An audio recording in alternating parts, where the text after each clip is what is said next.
Assalamualaikum warahmatullahi wabarakatuh. Bismillahirrahmanirrahim. Asyhadu an la ilaha illallah wa asyhadu anna Muhammadar Rasulullah. Allahumma sholli ala Muhammad wa ala ali Muhammad. Walhamdulillahirabbil alamin. Bagaimana kabarnya anak-anak? Semoga semuanya dalam kondisi sehat dan tetap selalu dilindungi oleh Allah.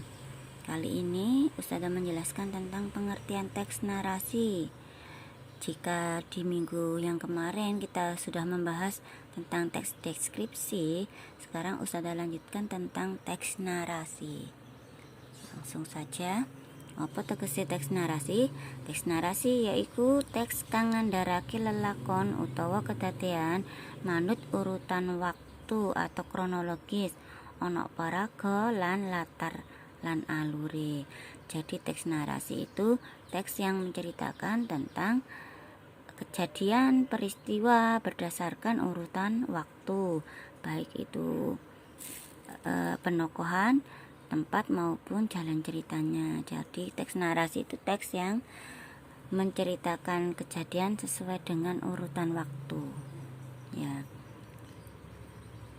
Bahane teks narasi bisa saka pengalaman uripe menungso utawa saka hasilnya rekodaya pikirane pengarang dhewe.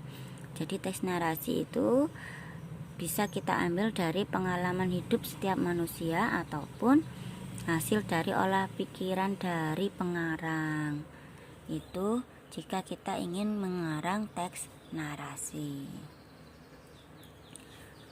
Ciri-ciri ning karangan narasi apa wae yaiku siji ana unsure tumindak utawa tingkah, sing keloro ana unsur rangkening cerita, ketelu ana paraga lan wewatakane, sing kepapat ana latare yaiku wektu lan panggonan, sing kelima yaiku ngutamakake unsur pikiran ketimbang unsur perasaan, sing keenem yaiku nggunakake basa pedinan atau basa sakbendinane. Jadi ciri-ciri karangan narasi itu yang pertama adalah ada unsur tindakan ataupun tingkah laku. Yang kedua adanya unsur dari rangkaian cerita. Ceritanya berurutan sesuai dengan rangkaiannya. Yang ketiga ada penokohan maupun watak atau sifat-sifatnya. Yang keempat ada latar atau tempat yang meliputi waktu dan tempat atau panggonannya. Itu latar. Yang kelima mengutamakan unsur pikiran daripada perasaan. Jadi logikanya daripada perasaannya. Yang keenam menggunakan bahasa yang digunakan dalam sehari-hari. Langkah-langkah apa wae sing digunakake gawe nulis teks narasi. Sing kesiji nentukake sing arep diceritakake yaiku meliputi tema, gagasan pokok, ing ngendi papan dumadine cerita, kapan prastawa iku kedadean, sapa paraga ceritane, nyapa kena apa prastawa bisa dumadi, kepriye cerita bisa diandharake. Sing keloro ngrancang kedadean-kedadean penting sing arep diceritakake nganti wujud skema utawa alur. Ngerinci kedadean penting dadi kedadean cilik.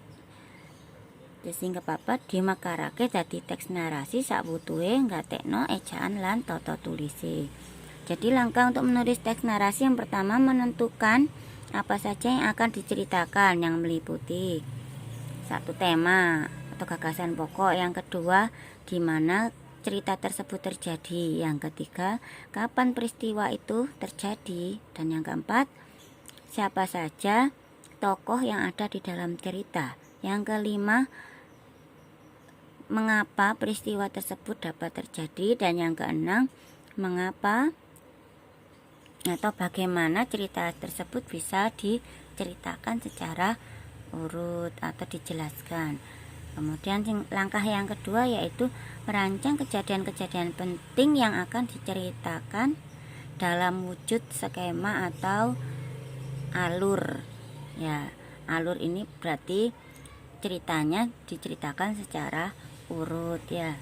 Kemudian yang ketiga merinci keadaan-keadaan penting dari kejadian-kejadian kecil. Kemudian yang keempat dikembangkan menjadi teks narasi yang utuh dengan tetap memperhatikan ejaan maupun tata tulisannya. itu langkah-langkah dalam menulis teks narasi. Nah, ini salah satu contoh atau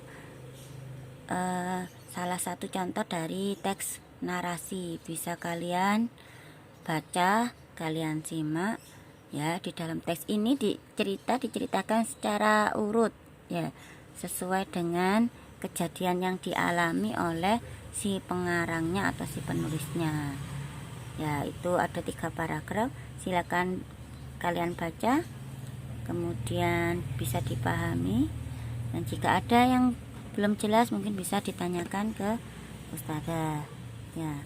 Mungkin itu yang bisa ustazah sampaikan, kurang lebihnya ustazah mohon maaf. Kita akhiri, walhamdulillahirabbil alamin, wassalamualaikum warahmatullahi wabarakatuh.